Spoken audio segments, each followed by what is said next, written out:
పేరు జానికమ్మ, క్యాస్టు కాపులు, మున్నూరు కాపు, వయస్సు 50 సంవత్సరాలు.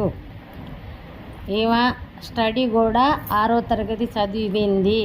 ఈమె భర్త చనిపోయారు. ఒక పాప ఒక బాబు అయితే పెళ్లి చేసేసింది.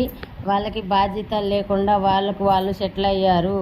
ఈమె తోడు కావాలి అంటుంది. ఏ క్యాస్ట్ అయినా చేసుకుంటుంది. ఓసీ బీసీలో ఏ క్యాస్ట్ అయినా ఓకే అంటున్నారు. రిటైర్మెంట్ అయినా కానీ, తర్వాత ఏదైనా జాబ్ హోల్డ్లో ఉన్నా కానీ, బిజినెస్ ఉన్నా కానీ, ఏదైనా మంచిగా ఉండే వ్యక్తి కావాలి. 4 రోజులు హ్యాపీగా బతకాలి అనుకుంటున్నారండి ఈమె కావాలి అనుకుంటే మ్యారేజ్ బ్యూరో నెంబర్కి సంప్రదించండి. అది కూడా పొద్దున 9 కాడ నుంచి సాయంత్రం 6 వరకే. రిజిస్ట్రేషన్ కంపల్సరీ చేసుకోవాలి. చేసుకుంటేనే మ్యాచ్ చూడగలను. పిచ్చిగా ఫోను చెయ్యరాదు.